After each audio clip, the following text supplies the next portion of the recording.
بسم الله الرحمن الرحيم. ازيكم يا احلى متابعين؟ تعالوا هنعمل الحمام دهوت مع بعض بطريقة سهلة وبسيطة. الحمام دهوت كبير في السن، كان عندي يعني مربياه بقاله حوالي 10 سنين او يزيد. طبعا انا لو قعدت اسوي فيه طول اليوم هيغيب معانا على النار، فاحنا هنضيف له مكون هيخليه يستوي معانا بسرعة ويتشرب من التتبيلة، وتبقى الحمام معانا ما يبقاش بيشد في الأكل ولا حاجة. كمان المكون ده متوفر معانا وفي كل بيت. وبعد ما هنغسل الحمام وهنراجعه وهننضفه، تعالوا بقى هنجيب الحلة بتاعتنا على النار وهنضيف فيها معلقتين زيت. انا برضو ما بحاولش ان انا اكتر في المادة الدهنية قوي، وانا بسوي الفراخ او اللحمة او اي نوع من انواع اللحوم بصراحة، لأني بكتفي بالدهون اللي بتبقى موجودة فيها. بعد ما ضفنا الحمام في الحلة كده زي ما احنا شايفين، هنبتدي ان احنا نرش عليه الفلفل الأسمر بتاعنا. في ناس بتحب ان هي تضيف كمية كبيرة كمية قليلة حسب ما بتحبي. كمان هنضيف 5 6 فصوص حبهان. بحب ان انا ازود الحبهان كده في الشوربة بصراحة، او مع اللحوم.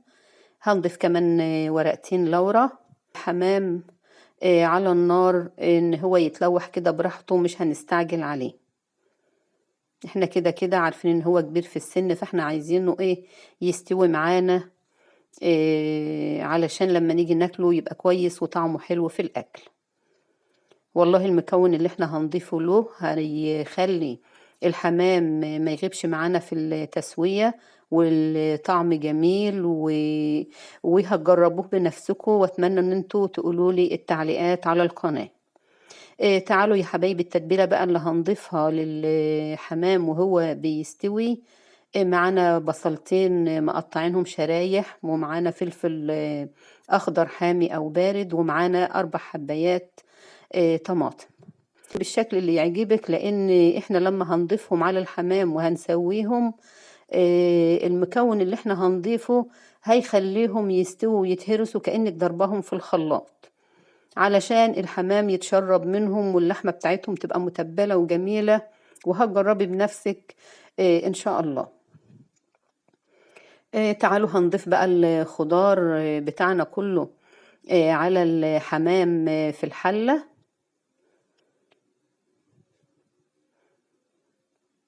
وهنديلهم كده تشويحة بسيطة حوالي كده 5 دقايق، ونقلب برضو الحمام تاني.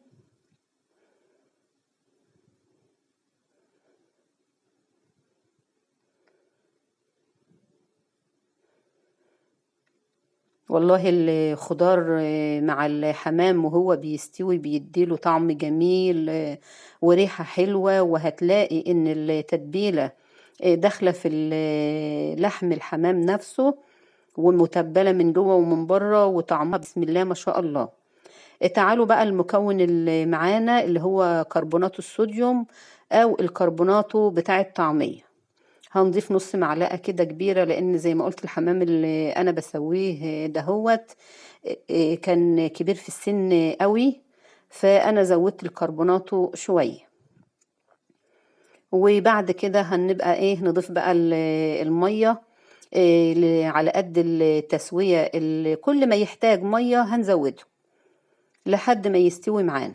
بس بسم الله ما شاء الله مش هياخد منك ساعة على النار، لان الكربونات ما شاء الله بيخلي ان اللحم بتاعه يستوي بسرعة. طبعا الناس اللي ربنا يبارك عندهم حل الضغط ممكن يقولك عادي، بس الناس اللي زي حالتنا هتحتاج ان هي تسويه بسرعة وما يغيبش معانا على النار. شايفين بسم الله ما شاء الله، خلاص اللحمة بتاعته دخلت في التسوية اهيت. كمان الخضار والمكونات اللي هي الفلفل والطماطم بقت كأنها مضروبة في الخلاط بسم الله ما شاء الله زي ما احنا شايفين. هنبتدي ان احنا بقى نضيف الملح، علشان احنا هنسيبه يتشرب كمان شوية، لان احنا مش محتاجين ان احنا نعمل شوربة. احنا محتاجين ان التتبيلة تبقى ماسكة شوية عن كده. اهيت يا حبايبي خلاص الحمام كده اتشرب. هنبتدي بقى ان احنا نخرج الحمام من التتبيلة ونحمره.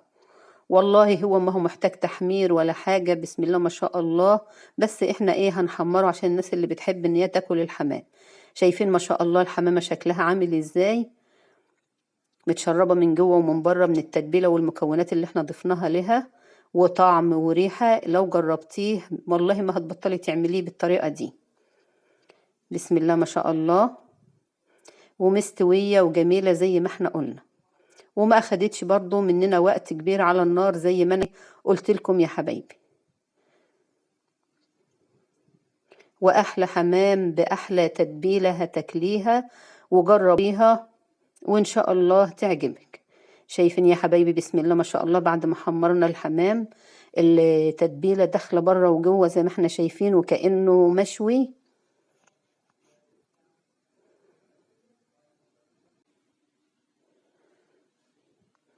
واحلى حمام واحلى تتبيله واحلى طعم، وجربيها وان جربتيها ان شاء الله مش هتبطل ان انت تعملي الحمام بالطريقه دي. كمان بتاخدي التتبيله جنب الاكل يعني جنب الرز الابيض، جنب مكرونه، حسب ما تحبي بتضيفيها على الاكل. اتمنى ان الطريقه تعجبكم وان الفيديو يكون نال اعجابكم، بعرف تعليقاتكم على القناه. ويسعدني وجودكم معانا، وأحلى حمام متبل بطريقة سهلة وبسيطة ومستوي بسرعة بمكون موجود في كل بيت، وبألف صحة وعافية يا رب.